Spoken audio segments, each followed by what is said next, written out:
औ प्रिपेरेसन होनोबा नोंथांमोना नुनो मोनगोन जोङो पेन्डेल बानायगासिनो आरो जोंखौ एसे डिस्टार्ब होबाय अखाया आसा खालामो जोंनि बै 12 अक्ट'बर खालि जाहाथे अखाया हायालासिनो जोंनि खुंफुंनो लानाय मेलखौ जोबजासिम मोजाङै मोजां माने बारग'हरनो हायो।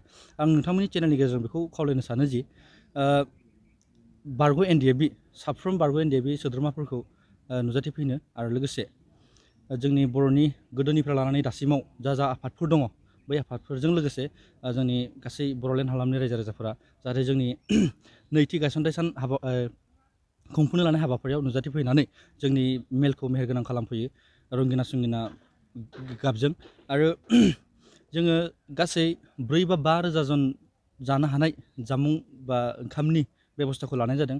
बेखायनो आं खावलायनो सानो नोंथांमोननि चेनेलनि गेजेरजों जाहाथे बै सानखालि फैनानै जोंनि जि खुंफुंनो लानाय हाबाफारि बे हाबाफारिखौ जाफुंहोनायजों लोगोसे जाहाथे जों एन.फ आफादजों मोखां नायलायलाय ओंखाम बोथिसे जानो हायो।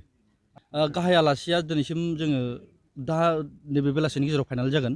जोंहा गाहाय आलासिखौ सोरखौ होनाय जायो माखासे एजेन्डाफोरा जाजोबनानै दंखायो अलरेडि, खिन्थु गाहाय आलासिनि बेलायावहाय जों एसे गोनो गोथो जानानै दं आरोखि सोरखौ जोङो मा खालामनाय जायो बेखौ जों दा बेलासिनि गेजेरावहाय फाइनाल खालामगोन।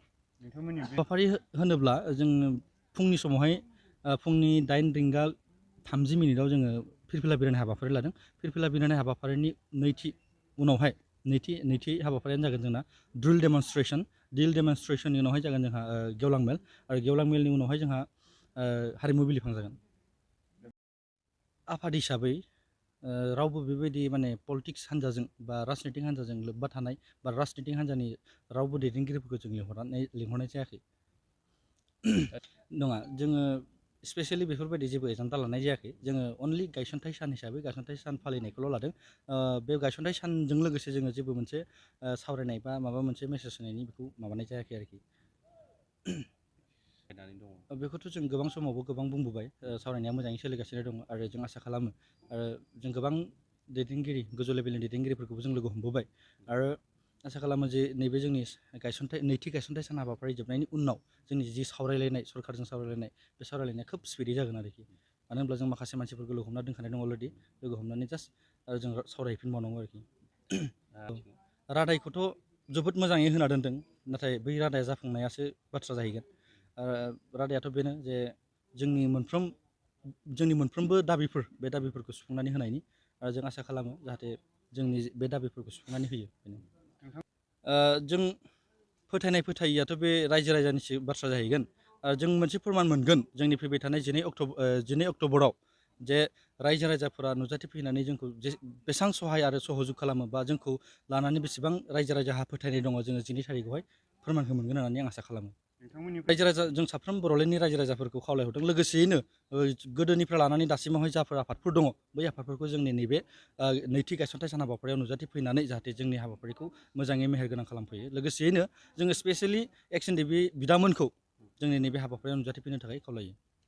बारग' एन.फ आफादनि गायसनगिरि आफादगिरि मानगोनां रन्जन दैमारि सार बिथांखौ जोङो मान होयो आरो इयुनावबो होलांबाय थागोन। जोङो खोनानानै जोबोद दुखु मोनदों। थांनाय बावैसो सिगां जोंनि मानगोनां गोजौ बिजिरसालिया जा राय होबाय जिउ जोबजासिम जेलाव थानायनि, बेजों लोगोसेनो माखासे दैदेनगिरिफोरखौबो जिउ जोबजासिम जेलाव थानायनि जे राय होबाय बेखौ जोङो खोनानानै इनायनो दुखु मोनदों।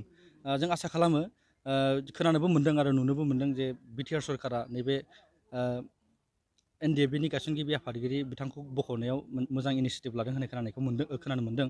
आसा खालामो बिथांनि जि माने नांनाय सुप्रिम कर्टआव नांनाय बे नांनाया जाहाथे मोजां पजिटिभ लेभेलाव फैयो जों आसा खालामो। जोङो बिथां राजु सरकारखौ जों बर' जाथि हिसाबै जों नांग्रा आफाद हिसाबैबो मान आरो सनमान होनो रोंनांगोन। मानोना सासे गुबुन हारिनि मानसि जानानैब्लाबो जोंनि बर'नि जि जारिमिनारि मोन्थाइ बा जोंनि संबिजिरारि मोन्थाइनि थाखाय नांनायाव बिथाङा माने गोबां बिहोमाफोर होबोबाय, जायनि जाउनाव बिथाङा जोंनि बर'नि जा मोन्थाइ बे मोन्थाइनि थाखाय जेलबो जानो गोनां जाबाय। दा जों बिथांखौ मान आरो सनमान होनायजों लोगोसे बिथांनि जे थांना थानायनि राहा बेखौ खालामना होनो हायोब्ला जों बर' जाथिया पापनिफ्राय प्रायसित जागोन होननानै आं सानो। आरो बिथाङा दाख्लै बावैसो मोनसे स्टेटमेन्ट होबाय जे बिथाङा सोरखौबा दैदेनगिरिफोरखौ लोगो हमदोंमोननो जोंनि बर'नि लिडारफोरखौ। दा बिथांमोना बेफोरबायदि खालामनाया मोजां जायाखै। खोब माने जोंनि बर'नि माखासे गाज्रि बेबहारफोरखौ दिन्थिना लानाय जादों होननानै आं सानो आरोखि जोङो जेब्ला जोङो हाजोनिफ्राय ओंखारबोदोंमोन अब्ला बै समाव जोंनि बिथां आर्मि चिफ बिथां माबाया बुंदोंमोन जे औ बिथाङा बुंदोंमोन जे जोंनि सावरायलायनाया सिगांथिं आवगायलांगोन जेब्ला रन्जन दैमारिजों लोगोसे जेलाव थानाय साफ्रोम केडारफोरा गगोन अब्लासो जोंनि सावरायलायनाया सिगां फारसे आगबारायगोन माने बाथ्राया जाहैबाय मा जोंनि जि सावरायलायनो लानाय बे सावरायलायनो लानायावहाय जोंनि एन.फ.बि आफादनि एन.फ.बि आफादनि गायसनगिरि आफादगिरि बिथां रन्जन दैमारि सार बिथाङा जोंनि नेग'सियेसनाव बा जोंनि पिस टक्सआवहाय थाफानो नांगौ होननानै जोङो बेखौ दाबि खालामदों आसाम सरकारनिसिम जोङो डाइरेक्टलि बिथां रन्जन दैमारिजोंथ' कन्टेक्ट गैलाया आरो बिथाङाथ' जेलाव दङ बयबो मिथिगौ दा बिथांनि केसनि सोमोन्दै बा केसनि थाखाय जाय बिथांमोना खारबाय थायो जाय बिथांमोना माने बिथांजों बुहुत खाथि सोमोन्दो दं बिथांमोनखौ जोङो लिंहरो आरो लोगो हमलायलायो बिथांनि माने केसनि सोमोन्दै सोङो बा बिथांनि माने देहायारि सावस्रिनि थाखाय सोमोन्दैबो सोंनानै जोङो खबरखौ लाफाम खालामबाय थायो आरोखि गेजेर गेजेर